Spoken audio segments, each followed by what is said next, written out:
Bonjour les amis, bienvenue. Et je suis Sylvie Vanneville, pour ceux qui ne me connaissent pas encore. Aujourd'hui, je vais répondre à vos questions. Alors les questions, c'est sur un sujet que vous n'attendez pas, parce que vous savez qu'aujourd'hui, je développe beaucoup de programmes sur l'accompagnement des personnes pour avoir plus de confiance en soi, être des gagnants. Confiance en soi, vaincre l'angoisse et l'anxiété, estime de soi. Et aujourd'hui, suite à une dernière publication que j'ai faite récemment sur l'IRM, vous avez été nombreux à me poser des questions et à me dire, moi, l'IRM, c'est pas pour moi, je déteste ce truc-là, ça fait trop de bruit, ça me fait trop peur, je peux pas passer une IRM. Et notamment, une personne que j'accompagne, alors je l'ai rencontrée ce matin, on avait un rendez-vous de coaching ensemble. Elle m'a ramené une belle surprise, je vous la montrerai à la fin de la vidéo. Ce qui m'a donné la motivation de réaliser cette vidéo pour vous et aussi pour elle, un clin d'œil pour elle, parce que sa question et ses affirmations et ses peurs sont les peurs de beaucoup d'entre vous qui avaient besoin de passer une IRM ou dont le médecin traitant a prescrit une IRM et vous avez pris votre ordonnance, vous l'avez glissée au fond d'un placard et vous avez dit non, j'irai pas, je peux pas y rentrer dans ce truc-là. D'ailleurs, dans son message il y a quelques temps, alors je vais la nommer Ila. Ila, c'est pas son vrai nom, vous savez que je suis tenue au secret professionnel, mais elle se reconnaîtra. Ila, c'est un de ses pseudos. Et Ila, elle me dit dans un de ses messages qui date de fin octobre, de mi-octobre, l'IRM, c'est quelque chose d'impossible pour moi. Alors, je vais vous expliquer le contexte. La personne que j'accompagne, elle doit réaliser une IRM parce qu'elle a perdu beaucoup au niveau de l'audition. Elle a perdu beaucoup au niveau de l'audition. Et pourquoi une IRM est prescrite? Parce que l'IRM, c'est l'examen de choix pour vérifier qu'il n'y a pas de pathologie, de maladie, sur le nerf auditif. Ça s'appelle le nerf 8. Bon, ça c'est un peu technique. Mais retenez simplement que si cette IRM est prescrite par votre médecin traitant, c'est parce qu'il sait que c'est un examen de choix pour aller vérifier certaines parties du corps. Souvent, c'est pour vérifier qu'il n'y a rien. Quand on vous fait une ordonnance d'IRM, ne vous inquiétez pas, ça ne veut pas dire qu'il y a quelque chose, ça ne veut pas dire qu'il y a un cancer, ça ne veut pas dire que c'est là. Oh là là, souvent on me dit, mais Sylvie, non, non, non, je ne veux pas y aller, j'ai trop peur du résultat. J'ai trop peur d'aller en IRM, j'ai trop peur de ce qui va sortir. Et ce qu'on va me dire, ne vous inquiétez pas, dans 90% des cas, même plus, on va vous dire, mais ça va, tout est bon, tout est ok, ne vous inquiétez pas. Donc déjà, vous pouvez lever cette première peur qui est légitime et qui est très intense chez les patients qui vont aller réaliser une IRM, c'est mon Dieu, si on me trouve quelque chose. Mon Dieu, mon Dieu, mon Dieu, mon Dieu, au secours, voilà, on va me trouver quelque chose, c'est sûr. Et puis, vous avez déjà tous été regardés sur Mister Google. Alors, c'est très bien, mais parfois, c'est très angoissant. Et voilà, vous vous imaginez déjà avec un cancer au stade final, c'est la fin pour vous et vous êtes déjà en train de réserver et faire votre testament, réserver votre cercueil, etc. Et qui on va inviter à la cérémonie de vos obsèques. Non, non, non, non, ça c'est votre préfrontal qui se met en route et qui va inventer des histoires. Stop, stop. L'IRM, quand elle est prescrite, c'est pour aller vérifier que tout va bien. Donc, dans plus de 90%, même plus, voilà, le résultat sera rien à signaler, RAS, tout va bien, vous allez très bien, tout est OK, etc. Ça va permettre de vérifier s'il n'y a pas de problème, donc au niveau pour cette prescription ici, pour ILA, de vérifier si tout est OK. Alors, deuxième chose, je vais aborder le point de la préparation en IRM et l'univers en IRM. Je vais faire différentes vidéos pour pas que les vidéos soient trop longues, pour que vous puissiez après reprendre dans les vidéos ce que vous avez besoin. Alors, le but de cette vidéo, c'est de vous apporter la connaissance de l'univers en IRM, la compréhension de ce qui va se passer, comment ça va se passer, le pourquoi, le comment, pourquoi on vous demande de vous déshabiller par exemple. C'est pas parce qu'on est des gros vislards, les manip radio, non. Il y a une raison précise. Vous allez avoir conscience de ce qui se passe, votre environnement, où vous allez être. Quand vous allez rentrer dans la salle d'IRM, vous allez vous dire, mais bien sûr, mais bien sûr, mais bien sûr, facile. Sylvie, elle l'avait expliqué. Je connais tout, c'est bon, c'est ok, j'ai plus peur. Et ensuite, ça va permettre un changement de pensée ou un changement de comportement face à cet examen qui est, c'est vrai, qui peut faire peur quand on ne connaît pas cet univers qui est l'univers de l'imagerie par résonance magnétique, l'IRM.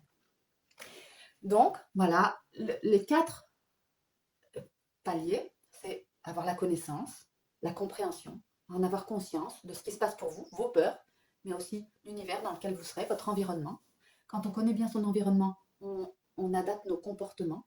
Et ensuite, le dernier point, c'est votre changement de pensée et de comportement vis-à-vis de cet examen qui est l'IRM et qui est aussi tranquille, disons, que d'aller chez votre médecin traitant, qui sont des examens de routine. Certes, c'est avec des machines techniques, mais quand vous allez chez le dentiste de faire un examen de contrôle, quand vous allez faire une mammographie de contrôle, quand vous allez faire une radio de thorax de contrôle, quand vous allez faire qu'est-ce qu'on va faire, une prise de sang de contrôle, etc. Il y a moins de peur derrière. Et le but de cette vidéo, c'est que vous ayez moins de peur quand vous devez réaliser une IRM. Et je vais répondre donc justement à toutes ces questions qui étaient toutes ces questions liées à une notion de peur. Alors pourquoi aussi? Pour vous donner la motivation d'aller faire vos examens, bien sûr. C'est très important. Il a un examen d'IRM à réaliser et dans ce contexte-là, pour l'IRM, elle va être accueillie par des manipulateurs ou manipulatrices en imagerie médicale. Ce sont tous des professionnels formés à l'imagerie médicale. Elle va être dans un premier temps accueillie dans une salle d'attente, bien sûr, et ensuite, après la salle d'attente, elle va entrer en cabine. On appelle la cabine. Dans la cabine, c'est là où elle va rencontrer le manipulateur ou la manipulatrice. Une personne très bienveillante qui c'est son métier. Donc voilà, on va entrer en cabine et là, le manipulateur ou la manipulatrice va vous demander de vous déshabiller en t-shirt, slip, chaussettes. T-shirt, slip, chaussettes. J'accroche mes t-shirt, slip, chaussettes. Pourquoi? Et vous allez avoir une surblouse. En général, ça se passe comme ça. Pourquoi? Parce que dans l'IRM, c'est un énormément. Pour une IRM de 1,5 Tesla, c'est 30 000 fois le champ magnétique terrestre. 30 000 fois. Donc, pour 1,5 Tesla, en général, vous passez une IRM sur une IRM qui, les standards maintenant d'installation sont des 1,5 Tesla. 30 000 fois le champ magnétique terrestre. Qu'est-ce que ça veut dire? Dire, Sylvie, je comprends rien, 30 000 fois le champ magnétique terrestre, tu me dis ça, mais moi, je comprends pas. C'est un énormément. Énormément. Énormément. Énormément. Donc, vous voyez, quand vous avez votre petit élément là qui est sur votre frigo, le petit magnète, ben là, c'est tout petit. Quand vous êtes avec votre aimant pour votre couture, etc., pour récupérer vos aiguilles qui sont sur la table, etc., ça, c'est un aimant un peu plus gros. C'est un énormément, 30 000 fois le champ magnétique terrestre pour 1,5 Tesla. Donc, vous imaginez bien que si vous avez dans vos poches des pièces, si vous avez dans vos poches vos boucles d'oreilles qui ne sont pas en or, mais des boucles d'oreilles par exemple, vous avez laissé vos boucles d'oreilles, si vous avez votre smartphone, votre téléphone portable dans vos poches, il partira dans l'IRM. Il ne va pas attendre. Voilà, paf, il sera attiré par l'énormément. Donc, bien sûr, par exemple, moi, ici, j'irai en IRM, je devrais enlever mes boucles d'oreilles, j'enlèverai tout ce qui est métallique. Tout ce qui est métallique. Donc, mesdames, oui, votre soutien-gorge, en général, il y a des baleines et il y a des agrafes derrière. Et on n'est jamais à l'abri, nous, mesdames, d'avoir un soutien-gorge où les baleines s'en vont. On a déjà vu ça, moi j'ai déjà rencontré ça. Lors d'une IRM, eh bien, la baleine de la patiente, c'est bien une patiente qui avait un soutien-gorge, la baleine est sortie tout doucement avec la traction de l'aimant. Donc voilà pourquoi on vous demande de retirer le soutien-gorge. Parce que oui, forcément, le manip ne va pas passer son temps ou voilà, à vous demander, vous avez une brassière, vous avez un soutien-gorge Wonderbra, vous avez un soutien-gorge avec des armatures, sans armature. Voilà, non, non. Est-ce que vos baleines tiennent bien dans votre soutien? Non, non, y a pas, voilà, efficacité, simplicité. Vous allez être donc sans compter les soutiens-gorge, où il y a ici les petites accroches, vous savez, là où on règle le soutien-gorge, ici ou derrière, où il y a les accroches pour régler la taille du soutien-gorge. Et celles-ci, elles sont aussi en métal. Après, on a aussi tous les soutiens-gorge avec des décors dessus, et métalliques, des petits trucs qui font très très beau, des petites chaînettes, etc. C'est très chic. Ne mettez pas ça pour aller faire une IRM. Vous êtes dans un énormément. Si vous êtes avec ça, ça ne va pas aller du tout. Donc, vous serez en t-shirt, un top standard, avec rien de métallique dessus, pas de petites décorations, etc. Un top standard, en coton, c'est très bien. Pareil, en culotte, standard. Coton, c'est bien. Si vous voulez mettre de la dentelle, c'est bien aussi. Mais rien de métallique sur la culotte. Alors pourquoi je vous dis ça? Alors c'est une histoire vraie, hein. Je suis manip radio et j'ai réalisé beaucoup d'IRM.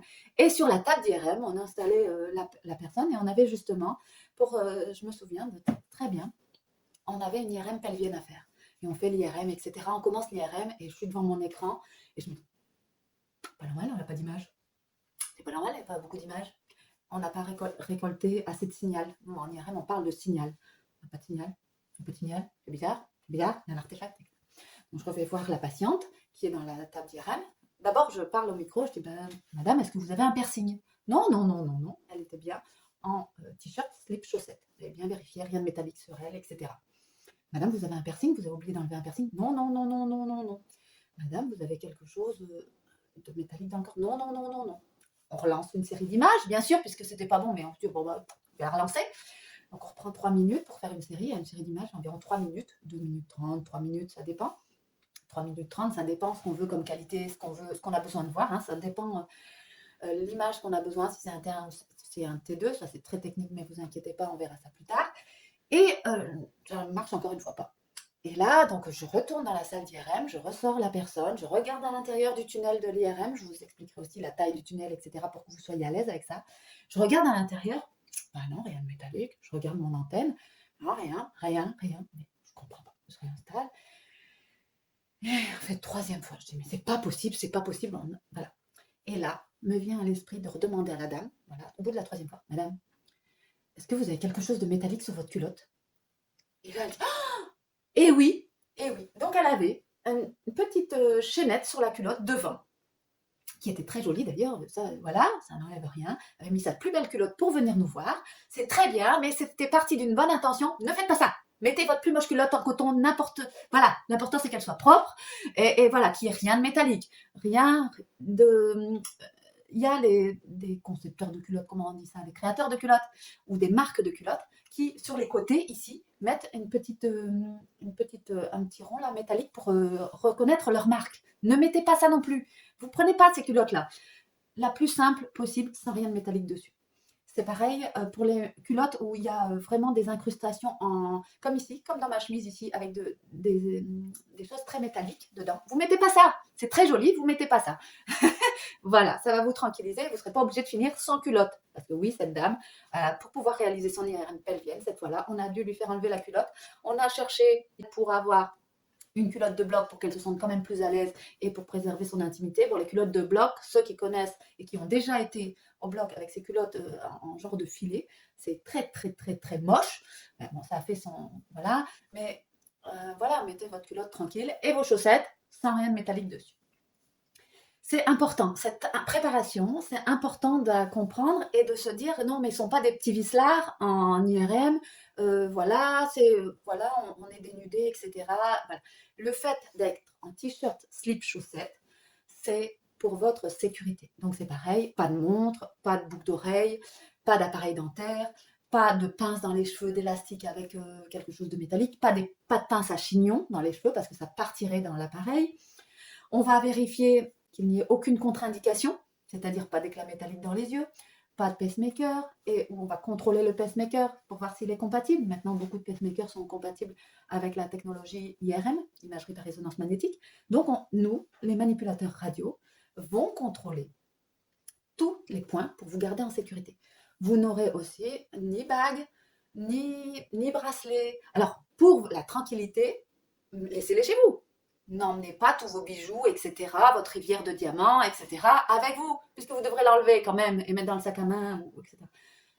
Rien, nada. Vous remarquerez d'ailleurs que les manipulateurs et les manipulatrices ne portent pas de bijoux en IRM ou que des bijoux compatibles avec l'IRM. Et un manipulateur et une manipulatrice, mais comme tous les soignants, comme toutes les infirmières, dignes de ce nom, respectueuses des protocoles de soins et de l'hygiène, ne portent pas ni bague, ni vernis à ongles sur les ongles, ni qui sont source de microbes, qui sont source de lieux où pourraient se positionner les microbes. Pourquoi on enlève tout ce qui est métallique? Pourquoi on vérifie qu'il n'y ait rien de métallique à l'extérieur du corps sur vous ou à l'intérieur du corps pour le bon déroulement de l'examen? Donc, pour vous garder en sécurité, parce que si vous aviez des pièces dans les poches, elles peuvent s'en aller. Si vous avez vos chaussures, vous n'êtes pas à l'abri d'avoir marché dans une punaise, dans un clou ou autre, ou dans des débris métallique. Vous avez peut-être travaillé chez vous et vous avez limé quelque chose en fer, ça arrivait.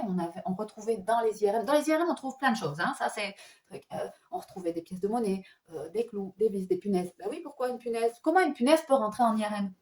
On travaille dans des bureaux, c'est possible qu'on ait marché sur une punaise, et si on a gardé ses chaussures, les punaises, elles sont en dessous de la chaussure, mais elles vont aller, sans prévenir, se retirer de la chaussure et aller se coller dans l'IRM. 30 000 fois un champ magnétique terrestre, c'est énorme.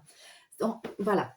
Donc, dans cette première vidéo, je voulais vous apporter quelle tenue mettre quand on va en IRM pour être OK et confortable et savoir pourquoi on vous demande de vous déshabiller. C'est pour votre sécurité, pour la qualité des images, pour le bon déroulement de l'examen, parce que tout ce qui est métallique va entraîner des artefacts sur l'image. Artefact, ça veut dire une perturbation de l'image. Donc, sincèrement, en IRM, c'est une absence de signal, c'est un trou noir. On n'a rien. Ça, déjà, ça va vous permettre de pouvoir anticiper avant d'aller en salle d'examen d'IRM. C'est cool. Vous arrivez et le manipulateur et la manipulatrice, ils seront contents. Sourire. Voilà, waouh! Mon patient, il est prêt. En 2-2, il a tout compris. Il sait, voilà, parce que n'oubliez pas que de l'autre côté, vous avez en face de vous un manipulateur ou une manipulatrice qui est un humain aussi, comme vous, comme moi, qui a répété tout au long de sa journée. C'est écrit dans les salles d'attente pour votre préparation. Signalez si vous avez des éclats métalliques ou des contre-indications. Signalez si vous avez une opération récente. Signalez si vous êtes enceinte. Et voilà. Au bout de 30 examens, 30 fois que vous avez répété, c'est un humain. Le manip radio, il est comme vous. La manip radio, elle est comme vous. Elle a aussi des coups de fatigue, elle est aussi épuisée. Son but, son travail, c'est de faire les meilleures images possibles pour pouvoir vous donner le meilleur examen possible, les meilleures images qui seront données au radiologue qui va pouvoir les interpréter. Ça, c'est très important. Donc, quand vous avez une préparation au top, que vous avez compris pourquoi vous devez tout enlever, etc., et quel est l'intérêt d'enlever toutes ces choses métalliques, eh bien, vous allez rendre confortable la suite de votre examen et le manipulateur ou la manipulatrice aura plus de temps pour vous expliquer d'autres choses et d'autres questions que vous auriez besoin d'avoir en réponse, comme pourquoi il y a ce bruit, voilà, pouvez-vous montrer l'antenne, etc. Mais on en reparle ça dans quelques instants sur une autre vidéo. Il y aura une série de vidéos. Hein. Là, c'était vraiment cette vidéo qui a un intérêt pour non, les manips ne sont pas vicieux. Les manips s'en fichent.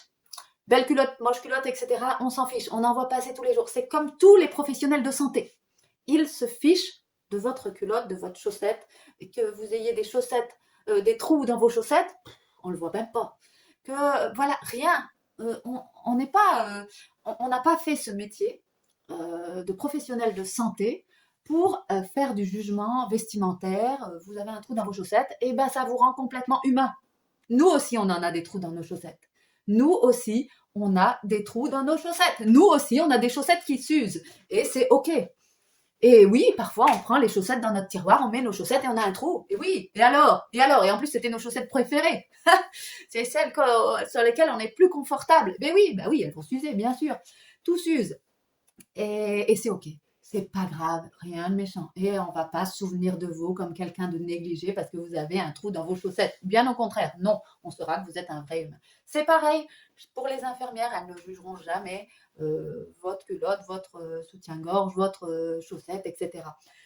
C'est pareil pour les kinés, c'est pareil pour les manips, c'est pareil pour le médecin. C'est pas notre job. C'est pas notre job de passer notre temps à juger des tenues vestimentaires. Non. Notre job de professionnel de santé, c'est manip radio, en tant que manip radio, c'est de faire les meilleures images pour vous, que votre examen soit confortable, ça c'est mon job. Pour le kiné, c'est vous apprendre à vous réhabiliter avec vos muscles, etc. Eux, ils en parlent mieux que moi, hein, Yann. Pour l'infirmière, c'est de réaliser les soins dont vous avez besoin. Pour le médecin, votre médecin traitant, etc., c'est vous garder en santé ou vous remettre en santé le plus vite possible. Votre culotte, vos chaussettes, ils s'en fichent. Levez cette peur. Ça, c'est la peur du jugement. Allez, là, je remets ma casquette de coach en neurosciences motivationnelles. Avez-vous une peur d'être jugé? Est-ce que derrière la peur d'aller réaliser une IRM, n'est-ce pas une peur d'être jugé? J'ai un petit bidon, Mais alors, vous savez, manip, il s'en fiche de voir que vous ayez un petit bidon ou pas de petit bidon. Vous allez passer, on va vous faire l'IRM, c'est pas l'important. Et en gros, le manip radio, il se souvient des belles fractures. Alors les belles fractures, vous allez dire, on est un peu drôle, mais une belle fracture, waouh! On se rappelle de la fracture, mais on ne se rappelle pas si la personne elle avait un gros bidon, un petit bidon, des grosses fesses, des petites fesses, une grosse tête, des petites têtes, voilà, si elle avait des varices, pas de varices, mais non, rien du tout, on s'en souvient pas. On s'en souvient pas. Un double menton ou pas de double menton. Mais non, elle s'en souvient pas. Si vous êtes bien maquillé ou pas bien maquillé, bien coiffé ou pas bien coiffé, ils s'en souviendront pas. Non, non, non, c'est pas leur job. C'est pas leur job.